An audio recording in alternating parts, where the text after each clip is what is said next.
What's up, YouTube? It's just going to kind of be me thinking out loud, talking about things that have been on my mind. Maybe I put it up, maybe I don't. All right. So I've talked before on the channel about, really thinking hard about my retirement and what I'm going to do, when I get older.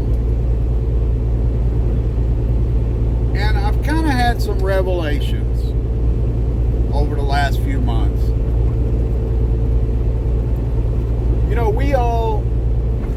We all are brought up and kind of indoctrinated by society into this idea that we spend our whole lives like busting our ass and socking away money and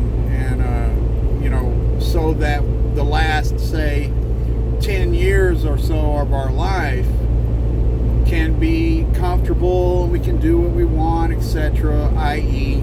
retirement, right? And, I start to wonder and think to myself, like, will I be able to enjoy that lifestyle once I get old? I mean, it's not guaranteed. How many people slave away their whole lives and sock away money so that they can live, their 60s or late 60s and 70s into 80, like without worrying about things financially or, and how many of those people like retire and finally, have this nest egg built up and retire and then die 3 or 4 years later and don't get to enjoy any of it. I think that it happens more often than we think and than we realize, And, I'm not going to say that I've spent my whole life slaving away for the man or whatever, because I have had periods in my life where I wasn't working. It hasn't been a whole lot, but particularly in my youth, I spent a lot of time like in bands and crashing on couches and stuff like that. And then into my adult life, there have been some periods, like particularly right before I came back on the road, where I couldn't work for a year or two, and or whatever the case was. There have been a few, like in the crash in 2008, 2009, I lost my job and was unemployed for a year or so. But like really for the last 20 years, other than those couple of periods, like I've been just spending my whole life enriching somebody else. Because, be honest with yourself and think about it. Like, I'm out here, I'm making decent money. The only reason it feels really comfortable is because I've gotten rid of all my bills. But the fact of the matter is that I'm only getting a small percentage of the money that I'm making through my labor. Somebody else is going on vacation to Cabo Wabo or whatever, on the labors, on the back of my labor, And, it's something that I've thought a lot about over the years, here and there, like why am I doing this? Why am I working 70 hours a week and wasting my whole life away for this? And so, in my quest to think about retirement, which, I've already said on here that I kind of have a plan now, someplace that I can go when I eventually have to land somewhere. I own a piece of a house in Mississippi and stuff.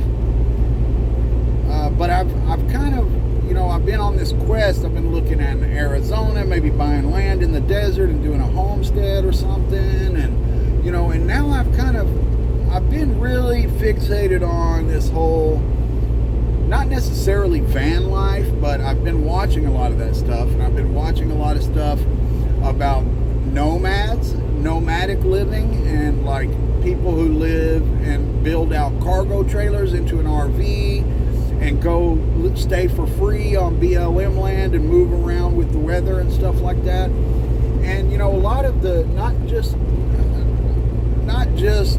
the idea of building out a cargo trailer, but the philosophy behind it. And there are some channels out there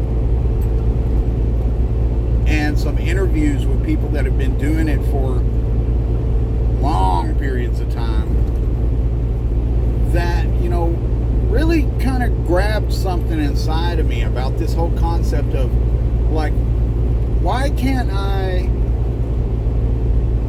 live free now instead of waiting until I'm 70, 65, whatever? Why can't I enjoy that now? Because the truth is, with the way my health is, my diabetes and, other issues, I may not make it to 70. There's a pretty good chance that I could have a heart attack or get cancer or something and die before I ever get a chance to retire and enjoy, real freedom. And, depending on what channel this goes on, I subscribe to a philosophy that's all about freedom, okay? And, it's just something in my brain is telling me that I can live this way now, or in the really near future, if I put my resources toward it. So, I figured the first thing I got to do is get my teeth sorted out. And I cashed in my cash account on Webull and am putting money toward that. I've been talking about that for a long time, but I almost have enough to go get it done. And I've been thinking that I would do it the very next time I go in, which is going to be in a few weeks, and just have them all pulled or close to it and do dentures. And so I can get that behind me and focus on other things. Now I'm thinking I might spend my birthday and then go back out one more time and then get it done. But either way, it's coming up close. If not in the next month, then in the next few months, I'm getting the teeth done. And that's got to be behind me first, because there's just too much that could happen with my mouth to force me to have to spend a bunch of money at a dentist. So, but beyond that, I'm really considering figuring out some kind of way to free myself. And, if I could build myself a rig that I could live in, there are lots of ways that I could accomplish it. I could work a year, save up, and have enough to take a year off, maybe even 2 years off. The way I'm seeing a lot of these nomadic people living, there's a lot of older people that are living on their Social Security out there, and they're living on $600, $700, $800 a month. Doesn't that seem freeing to be able to travel and see the country and not have rent or any of that stuff? Maybe you got a insurance on your vehicle and a cell phone bill, and then you got to buy some water and maybe some propane or something, and food, obviously, to keep yourself sustained out on the road. Like, these people are doing it really cheap. And like, once you have a rig to be able to do it in, like, you can live super cheap. And I'm considering it. I'm seriously considering it. I'm still like in the decision-making process about what that really looks like. I've thought about building out a small cargo trailer as a living space. I've thought about getting a van and building that out as a living space. I've even thought about just keeping the current vehicle that I have and figuring it out on that. I've got a lot of ideas about it, and I've learned a lot about how it all works because I'm a researcher. That's what I do. I just research and go on these wild tangents and learn everything about a subject. And that's where I'm at right now. I've been learning about all this stuff for months now. And I'm super enamored with it. So, I'm feeling like my investing may slow down, and I may be looking more toward cash and building up toward a major purchase of some kind. So I currently have a 1995 GMC Yukon. Okay, it's like a Suburban, only a little bit shorter. And you might say to yourself, well, that's almost a 30-year-old vehicle. And it is. But the thing about it is that the guy I bought it from is a friend I've known forever. And he's super OCD about stuff. And the guy put a brand new engine, a brand new transmission, not had them rebuilt, brand new in the box, engine and transmission in it. He's changed. I talked to him the other day and got a full rundown of everything that's been changed on the truck. So we got a new engine, battery and alternator, starter, water pump, shocks, radiator, full brakes, discs and drums, everything involved with the brakes, all the lights, mirrors, and I've changed some stuff too. He had the whole wiring harness reworked, fuel injectors, like everything on the damn thing has been replaced. And all of the replacement parts came from like AutoZone and O'Reilly, and they all have lifetime warranties. So basically, if almost anything goes wrong with the truck, the part is free. And so that has me, like, when I'm thinking about buying a van and doing it and stuff, I'm thinking, but I have this truck that is, almost everything on it's brand new. Not an issue with the whole thing, really. I mean, I need to have a few things done to it still. But, I mean, this truck, I'm seeing people building overlanders with beds in them and stuff. And that's something that you could feasibly live in to a certain extent out of these trucks. And so I'm not sure, because it would be small and tight, but I'm not sure if I'd want to buy a different vehicle like a van and do it that way, or if maybe I'd want to buy a trailer and do that and pull it behind this truck, or maybe even build a small trailer and just put all of my auxiliary stuff like solar and stuff on a little trailer and use it for storage. I've got a lot of ideas about it, but the crux of it is that, guys, I'm really like, I want to be free. I want to be like not stuck laboring for somebody else and waking up when they tell me to wake up and enriching them. And instead, I want to try to find a way to live my life the way I want to live it for long periods of time, if not permanently. I mean, and the thing about this whole van life type thing is, like, a lot of people say, how could you do that or whatever? I'm doing it already. Like, I live in this truck. I'm out on the road 6 weeks. I come back in for 4 or 5 days. I go right back out and live in the truck for 6 weeks. I don't keep an address. All I have is a storage, and it's a small storage. And when I go home, I stay in a hotel. It's already what I do now.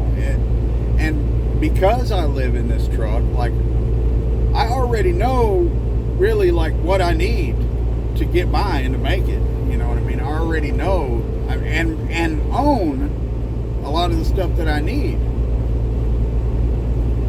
It's super appealing.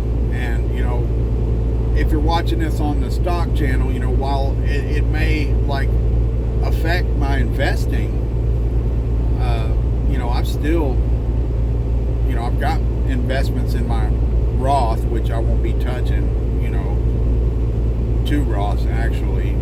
Those are put away for the future, and I'll still play with those or whatever. But I'm really considering like diving into this whole kind of van life thing head first, because I'm wasting away out here. Like over 3 years now that I've been out here just alone and traveling the country, but not being able to see any of it, and just kind of wasting my whole life away for somebody else's gain. And I'm not sure that I want to continue doing it. The way the commercial driver's license works, or at least the way over-the-road working happens, is that you typically have to have like a 6 months or a year experience in the last 2 years in order to just jump right back in and go back on the road. And if you wait much longer than that, then you have to do some kind of refresher or something like that, because it's all about the insurance companies. But that means that, if I had the rig and I finished the rig, all I'd really have to do is go back out long enough to save, say, 15 grand, 20 grand. And then I could feasibly, if I could do it really cheap and I didn't have a lot of vehicle problems, I could probably live on a year and a half on that. And, then I still don't have to get a place to rent. I could just go quit my job, go out with my savings for a year or so, do the van life thing, and then when I start getting close to running out of money, come hire back on with a trucking company, go out for it another year, save up a bunch of money, disappear again, and continue to do that, and continue to maintain my the status of my CDL. So, and it'd give me I have friends all over the country, with a fraternal organization that I belong to, and it would give me the opportunity to go visit with them, hang out with them, stay in national forests in BLM land, and travel with the weather, and I just, it's super appealing. And I'm really considering it. Like, I know I've been considering a lot of things, and my mind typically wanders from thing to thing, but this one really seems to make a lot of sense. Why not live life now and then worry about later. When I'm 70, and if I make it to 70 and I'm in a wheelchair or whatever, there's options. Maybe you end up in a fucking retirement home, or maybe you just take yourself out. Who wants to fucking live that way anyway? Maybe you, and that's like some of the nomads that I've seen interviews with, that's kind of their plan. Like, they're going to do that as long as they can do that, and then when they can't do it no more and they ain't got no place to go, they're just going to say bye-bye. And, I'm not philosophically opposed to that, I've always kind of thought that if I got in a situation where I was in a wheelchair and just a burden, and that I would probably check out. But anyway, that's kind of morbid. But I just think that I've got, if I was able to get a really solid rig that I could take off in, I think I could make it happen. And even maybe with a YouTube channel and stuff like that, I might even be able to finance it. I don't know, guys. What do you think? What are your thoughts? I know it's not for a lot of people, but like I say, I'm living that way already. I got nothing to stop me, other than not having a vehicle to do it in yet. I really got nothing to stop me. And the fact of the matter is that if I set my mind to it and got a rig set up, I could save a bunch of money really fast if I lived on tuna fish sandwiches and just saved every penny. It would not take me very long to save up a year's worth of cash. I don't know. Maybe I put this up, maybe I don't. I'm going to go watch it again, and it helps me to talk about this stuff and rewatch it. So maybe you'll enjoy